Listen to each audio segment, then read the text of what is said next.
वीराना movie को भले कोई कैसे भूल सकता है। एक हीरो फिल्म होने के बाद भी सबका ध्यान फिल्म की लीड एक्ट्रेस जैस्मीन ने खींचा, क्योंकि वो ही थी इतनी हसीन। हालांकि राम से ब्रदर्स की इस हीरोइन ने इससे पहले भी 2 फिल्मों में काम किया था, सरकारी मेहमान और डाइवोर्स। लेकिन इन्हें शोहरत मिली वीराना से लोग इन्हें देखते ही रह गए थे। एक मासूम गुड़िया जैसी दिखती थी जैस्मीन, और इसे पर इनकी कातिलाना अदा, क्योंकि जैस्मीन ने फिल्म के कई बोल्ड सीन दिए थे और बथ-टब में बैठी थी वो हसीना भूतनी को भला कौन नहीं भूल सकता है। जैस्मीन को इस फिल्म में एक आत्मा द्वारा प्रोजेक्ट दिखाया गया जिसे इन्होंने बखूबी निभाई थी।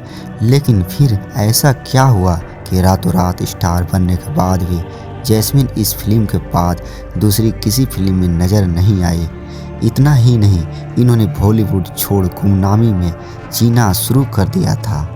जैस्मीन को लेकर आज भी अलग अलग बातें सामने आती है। कहा जाता है कि वीराना के बाद इनकी खूबसूरती पे फिदा अंडरवर्ल्ड के कई डॉन भी हो चुके थे और इनके साथ रात गुजारना चाहते थे। जैस्मीन को इनके फ़ोन आने लगे थे, जिससे वो इतनी परेशान हो चुकी थी।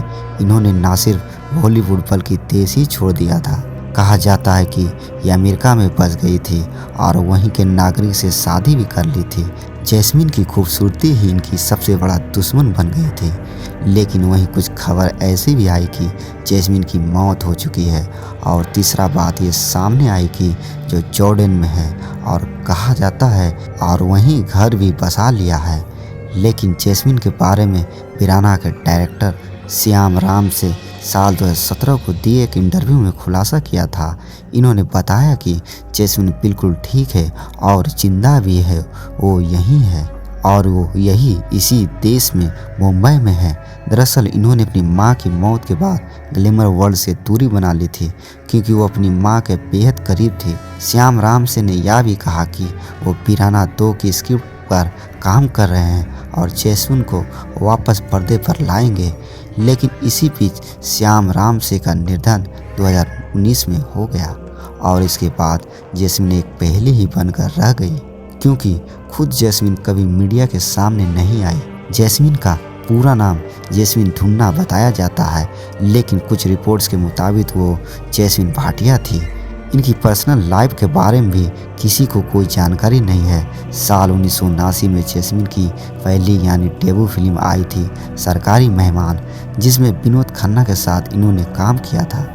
इसके बाद साल 1984 में आई डाइवोर्स, जिसमें शर्मिला टैगोर के साथ इन्होंने काम किया। और जैस्मीन की आखिरी फिल्म थी वीराना, जो आई थी साल 1988 में। इसके बाद इन्होंने दाऊद की धमकियां मिलने लगी, इसके साथ हम बिस्तर होना चाहता है, और वो फिर गायब हो गई। ये पहला मौका नहीं जब अंडरवर्ल्ड का साया बॉलीवुड पर पड़ा। बॉलीवुड और अंडरवर्ल्ड का नाता काफ़ी पुराना है। मंदाकिनी और मोनिका बेदी जैसे नाम इस बात को पुख्ता करते हैं। जहाँ तक जैस्मीन की बात, तो डॉन की धमकियों के चलते इन्होंने अपना करियर छोड़ दिया। लेकिन वो कहाँ है और अब कैसी दिखती है, ये तो सिर्फ राम से ब्रदर्स ही जानते थे। हालांकि कुछ समय पहले एक तस्वीर काफ़ी वायरल हुई थी, जिससे जैस्मीन की तब और अब की तस्वीर बताई जा रही है। लेकिन बाद में खुलासा हुआ कि जिस जैस्मीन की तस्वीर बताया जा रहा है वो दरअसल बंगाली एक्ट्रेस स्वास्तिक मुखर्जी का है। हालांकि अलग अलग मीडिया में कई दावे किए जाते हैं। कोई कहता जैस्मीन की रोड एक्सीडेंट में मौत हो गई, जिसकी जानकारी इनके किसी करीबी ने दी, लेकिन इनका नाम गुप्त रखने को कहा। जैस्मीन के नाम को लेकर भी कई अलग अलग दावे भी किए जाते हैं। लेकिन जैस्मीन के डायरेक्टर श्याम राम से के इंटरव्यू के मुताबिक जैस्मीन की मौत नहीं हुई, वो जिंदा है, बिल्कुल ठीक, और यही मुंबई में है। हाँ, इनकी लेटेस्ट तस्वीर किसी के पास नहीं है, क्योंकि वह सोशल मीडिया पर भी एक्टिव नहीं है। लेकिन श्याम राम से के मुताबिक वो जैस्मीन के टच में थे, इसीलिए इनकी बात को ही हम सही मान सकते हैं। धन्यवाद। जय हिंद, जय भारत।